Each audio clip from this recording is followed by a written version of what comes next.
Ана, бұл сен дүние есігін ашқанда бар мейірімімен қарсы алатын жан. Ана, сен өмірінің соңына дейін бағып-қағып, өз бойындағы бар асылды сенің бойыңа құюға тырысатын жан.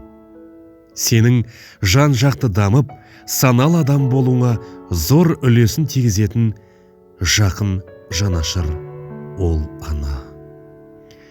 Бұл өмірде бәрі уақытша, тек ананың шексіз махаббатының басқасы. Ананың мейіріміне жететін дүние бар ма? Әрине жоқ. Дәл сондай мейірімі де, аяулы да, асыл бейнесі шексіз есімізде қалған.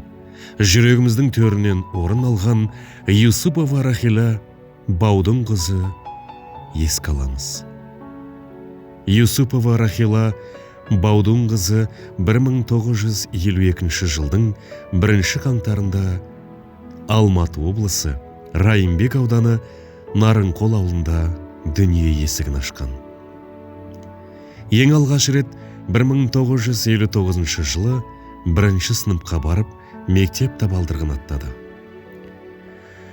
Жылдар жылжып 1969 жылы Талғар қаласы медициналық колледжге оқуға түсті. Өмірін медицина саласымен байланыстырамын деп, үлкен білімге жақсы дайындықпен келді. Аталған оқуын бітіріп, Нарынқол ауруханасында жедел жәрдемде фельдшер болып жұмыс істей бастады. Ақ қалатты абзал жандар тек дәрмен ғана емес, жақсы, мейірімді сөзімен адамның жанын емдейтіні ақиқат. Сол еңбекте, сол пәрменді жауапкершілікті саланы абыроймен көтеріп шықты. 1974 жылы Сәлмекеев Бақыт Бергенмен тұрмыс құрды. Осы отбасында тұңғыш рет 1975 жылы жалғыз қызы Сәлмекеева Рашиданы дүниеге алып келді. Тұңғыш қыздары анасының ізін басып, медицина саласын мамандық ретінде таңдады.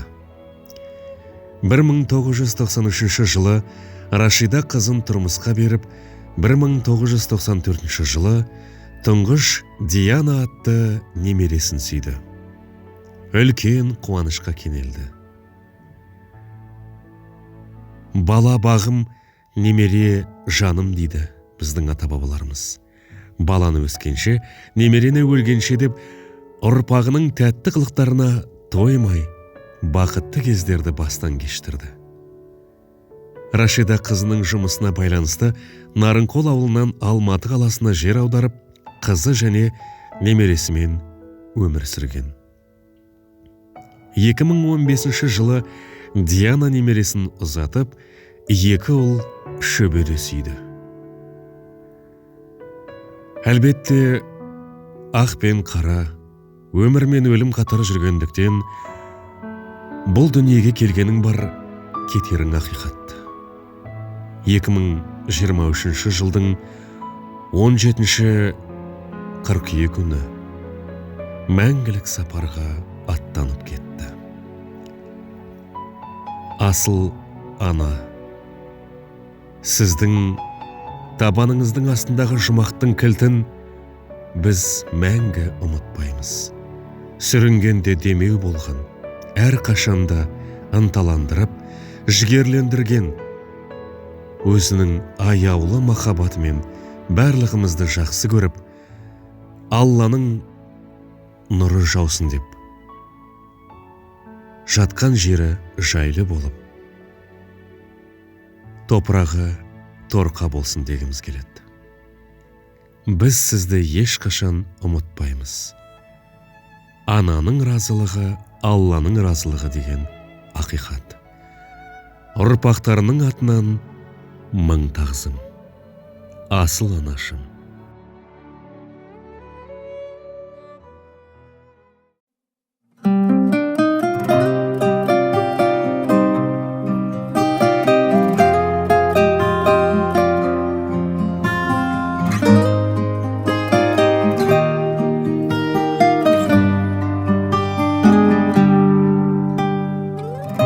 Тозай он күн толғайды, өмірге мені жолдайды.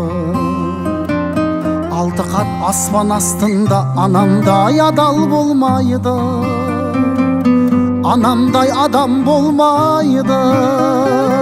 Жалғызым жаным жан апам, мақтада мамығалақан. Ананың жаны бос тұрғай, баланың жаны балапан. Адамды Алла көп сынар, әкенің сөзі оқ шығар. Анаңдай сұлу адамзат жұмақ жақта да жоқ шығар. Періштең болып қорғайды, пештей болып орнайды. Жеті қат жердің үстінде анамдай жылу болмайды, анамдай сұлу болмайды. Жалғызым жаным жан апам, мақтада мамығалақан. Ананың жаны бос тұрғай, баланың жаны балапан. Адамды Алла көп сынар, әкенің сөзі оқ шығар. Анаңдай сұлу адамзат жұмақ жақта да жоқ шығар.